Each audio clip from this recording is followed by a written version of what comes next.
Sky News can reveal the number of Australians being charged with the possession of digital blueprints to 3D print firearms has gone up sixfold in the past year. A Wollongong University student has pleaded not guilty to firearm offences after he allegedly made weapons on a 3D printer. Over the last 10 years or so, we have seen the progression from single-shot rudimentary firearms to current day, where we're seeing 3D printed parts and 3D printed weapons, fully operational, high-powered, semi-automatic, and they pose a real... It was a quiet Sunday night in Croydon Park, Sydney. Families were settling in, watching TV, getting ready for the week ahead. Then at 7:40 p.m, all hell broke loose. Not one shot, not two, but a barrage. 50 to 100 rounds fired from a suburban apartment window onto the street below. For 40 terrifying minutes, a lone gunman held a neighbourhood hostage. This wasn't a scene from a Hollywood movie. This was Australia in October of 2025. And it's a chilling preview of a future that is arriving faster than anyone is prepared to admit. The gun problem in Australia is no longer just about illegal imports smuggled through our ports. It's about a new kind of weapon. A weapon that can be downloaded from the internet. A weapon that can be printed in a garage. A weapon with no serial number, no history, no way to trace it. They're called ghost guns, and police are warning that they're about to unleash a tsunami of violence on our streets. The threat, they say, is real, and it's already here. But this wasn't an isolated incident.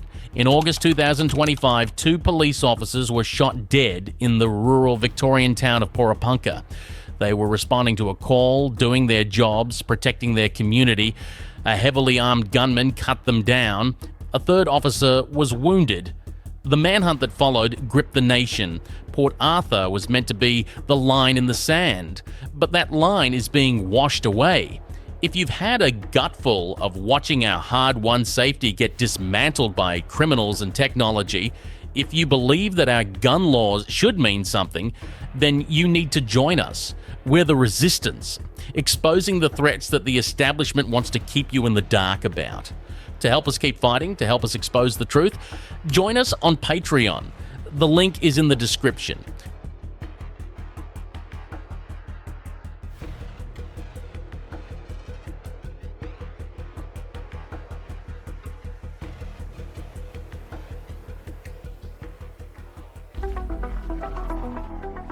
While politicians were busy patting themselves on the back for Australia's gun laws, a tidal wave was building. In a single, coordinated week of action in October 2025, Australian Police and Border Force laid bare the terrifying scale of this new crisis. The numbers are staggering. In just 7 days, they seized over 1,000 firearms and parts. They arrested 184 people and laid 854 charges. This wasn't some small-time bust. This was a nationwide sweep that proved the floodgates are wide open. And buried in those numbers was the most chilling statistic of all. 281 of the items seized were 3D printed firearms and parts. Let that sink in. In 1 week, nearly 300 ghost guns were taken off our streets. In Sydney alone, a separate operation netted 143 D-printed weapons. This isn't a trickle, it's a flood. Detective Superintendent John Watson, the head of Australia's Illicit Firearms Working Group, put it bluntly. The rise of 3D printing is a demand on policing that is seeing new boundaries being set. The game has changed, and we are dangerously behind. The raids themselves read like something out of a crime thriller. In Gosford, New South Wales, police found a 3D printer churning out Glock-style pistols. In Newcastle, they uncovered 2 rifles, 3 revolvers, and 1,000 rounds of ammunition. In Western Australia, 94 firearms were seized. In Victoria, 161 charges were laid. This was happening everywhere, all at once. It is a national emergency. The arrival of the 3D printer and the capacity to make a gun from that printer with plans just emailed over the internet. Forget the clumsy single-shot plastic pistols you might have seen a decade ago. The technology has evolved at a terrifying pace. What was once a niche hobby for tech nerds has become a sophisticated manufacturing process for deadly weapons. The new king of the 3D printed arsenal is a weapon called the FGC-9. That stands for F*** Gun Control 9. Its very name is a middle finger to our laws and our safety. This isn't a toy. The FGC-9 is a semi-automatic weapon. It can fire up to 30 rounds without needing to be reloaded, and it is the most popular 3D printed gun in Australia, with police seizing them in every state and territory. The Australian Federal Police were so concerned, their ballistics team printed their own FGC-9 just to demonstrate how lethal and advanced they've become. They are, in the words of police, deadly and far more advanced than the homemade wood and metal piece that was used to assassinate former Japanese Prime Minister Shinzo Abe in 2022. These guns are being printed in bright, toy-like colours: pink, blue, yellow, green. They look harmless, but as Detective Superintendent Watson warns, while these parts may be colourful, they're not toys. Once assembled, they are lethal weapons, they're all illicit, and they're extremely dangerous. 10 or 15 years ago, 3D printed firearms were looked at as being novice or a niche. Watson said, not anymore. The increasing quality is elevating their threat. We're not talking about zip guns. We are talking about semi-automatic weapons that can compete with factory-made firearms. And they can be made by anyone with a computer and a printer. I was just told the other day that they can actually make them so they can hold up to 30 rounds. They used to be single shot, but now they can actually make them into mini machine guns. That's how frightening it is. And so who is building this ghost gun army? The scary answer is anyone and everyone. The blueprints are online, available on forums and file sharing sites. A decent 3D printer can be bought for a few $100 at any electronics store. The barrier to entry is lower than it has ever been. Police say the people they're arresting run the full gamut of society. You've got your tech heads, just curious to see if they can do it. You've got your doomsday preppers and sovereign citizens building their own arsenals for the end of the world. And most terrifyingly, you have organised crime. The bakies and the gangs who see a massive business opportunity, a way to arm their foot soldiers with untraceable weapons, bypassing law enforcement completely. They have a profit motive and the product is death.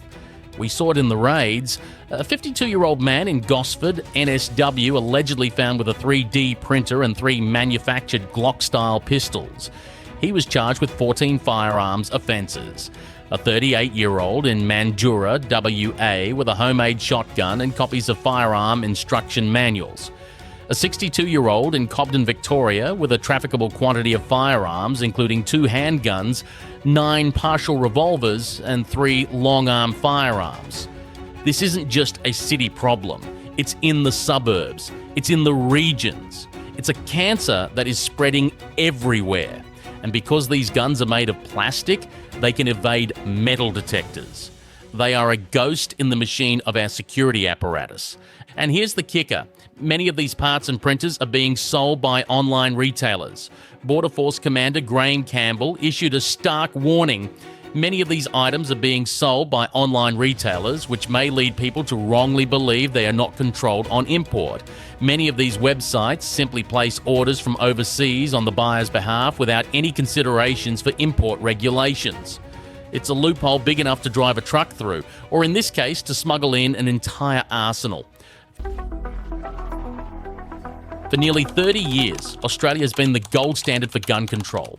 The Port Arthur massacre in 1996 was a scar on our national soul, but it led to world-leading laws that have saved countless lives. We traded some freedoms for a collective safety that was the envy of the world. Now that safety is being systematically dismantled from the inside out. All that hard work, all that sacrifice is being rendered meaningless by a downloadable file and a plastic printer. This technology creates a nightmare scenario for law enforcement. How do you stop a gun that doesn't exist until it's printed? How do you trace a murder weapon that has no serial number and can be melted down into a puddle of plastic after it's used? The answer is, you can't. This is what police mean when they say the threat is real. It's a fundamental shift in the balance of power between the criminals and the cops. While overall crime rates have been trending down for 2 decades, this new technology threatens to send them skyrocketing. It's an arms race, and the criminals have just been given a devastating new weapon. The implications are terrifying. A domestic abuser can print a weapon to terrorise their family. A teenager can download a gun to settle a schoolyard beef. A terrorist can arm themselves without ever appearing on a watch list. This isn't some far-off dystopian future. It is happening right now. The 2 police officers shot dead in Pawnpukka, the 100 rounds fired in Croydon Park, the 21 3D printed guns found in a single house in Perth, the 10,000 rounds of ammunition seized on the New South Wales south coast. This is the new face of violence in Australia, and it is only going to get worse. And here's the most chilling part. These guns are attractive to children. They come in bright colours. They look like Nerf guns or water pistols. A kid could pick one up thinking it's a toy and end up with a lethal weapon in their hands. The danger is not just to the intended targets. It's to everyone. It's to the innocent bystanders. It's to the kids who stumble across them. It's to the fabric of our society. We are at a crossroads. The promise of a safe Australia, a country free from the gun violence that plagues other nations, is under direct assault. The enemy is no longer at the border. It's in the garage next door. It's on the internet. It's a ghost in the machine, and it is haunting our future. The police are doing what they can, but they are fighting a war on 1,000 different fronts. This is a crisis that requires a national awakening. We cannot afford to be complacent. We cannot afford to pretend this isn't happening. If you've had a gutful of watching our country slide into chaos, if you believe our safety is worth fighting for, then you know what to do. The link to our Patreon is below. Let's stand together. Let's fight back. Let's demand that our leaders wake up before it's too late. To see the latest Australian crisis, click this video here.